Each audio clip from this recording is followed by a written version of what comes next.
Hamas और Israel के बीच जंग जारी है। उधर लेबनानी संगठन हिजबुल्लाह भी इस जंग में कूद चुका है। इजराइल और हमास के बीच इस जंग में दोनों तरफ से करीब 8,000 लोगों की मौत हो चुकी है। वहीं लेबनान से बड़ी खबर सामने आई है। यहाँ हिजबुल्लाह के चीफ ने हमास और इस्लामिक जिहाद के टॉप कमांडर्स के साथ बैठक की है। इस बैठक में इजराइल से मुकाबले की रणनीति को लेकर चर्चा हुई। बताया जा रहा है कि बैठक में Hezbollah chief Sayyed Hassan Nasrallah, Hamas का deputy chief Saleh al Arouri और इस्लामिक जिहाद प्रमुख अल नखला मौजूद थे। हमास के deputy chief Saleh al अरोरी West Bank में हमास का नेता है। सालेह इजराइल की हिट लिस्ट में है। वहीं जियाद अल नखला 28 सितंबर 2018 से फिलिस्तीनी इस्लामिक जिहाद का नेता है।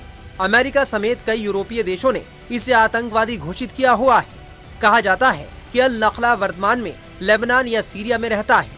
वो ईरान के इस्लामिक रेवोल्यूशनरी गार्ड कॉर्प्स के साथ मजबूत संबंध बनाए रखता है।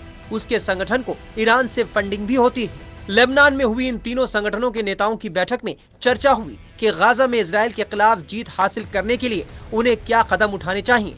इस बैठक में बाकी देशों की ओर से उठाए गए कदमों के बारे में भी बात हुई। दरअसल 7 अक्टूबर को गाजा पट्टी से हमास और इस्लामिक जिहाद ने इजराइल पर हमला किया था।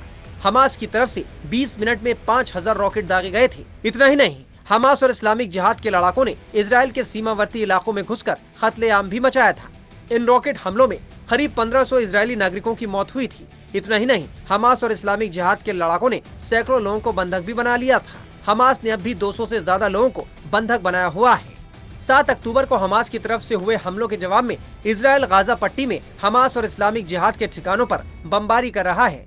इन हमलों में 6,000 से ज्यादा लोगों की मौत हो चुकी है।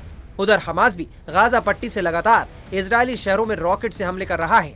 हमास को लेबनान के संगठन हिजबुल्लाह का भी साथ मिल रहा है। हिजबुल्लाह लेबनान से इजराइल पर रॉकेट दाग रहा है। इजराइल ने भी लेबनान में हिजबुल्लाह के ठिकानों पर बमबारी की है। Times now of Bharat digital की रिपोर्ट।